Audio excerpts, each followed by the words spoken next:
In today's video, I'm going to teach you how to create a folder in Google Docs so you can easily organize your documents.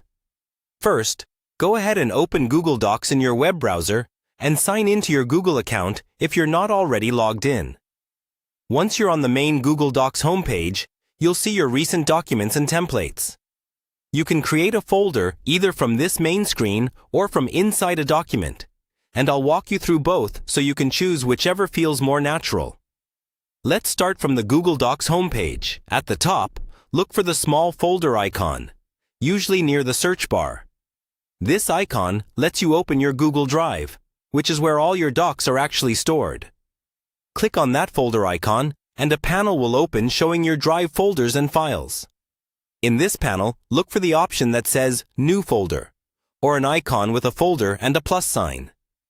Click that, and a box will appear asking you to name your new folder. Type in a clear, descriptive name, something that will make sense to you later, and then click Create.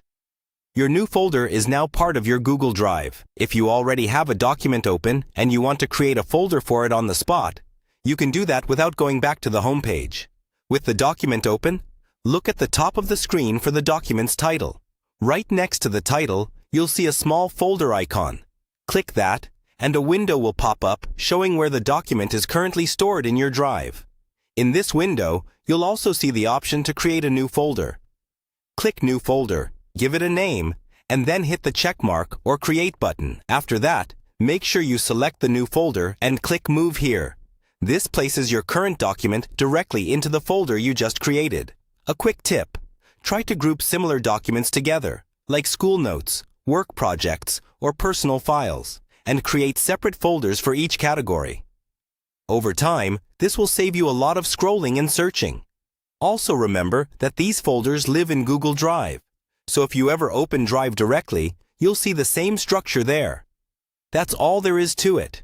By creating folders in Google Docs, you keep your workspace clean, organized, and much easier to manage as your number of documents grows.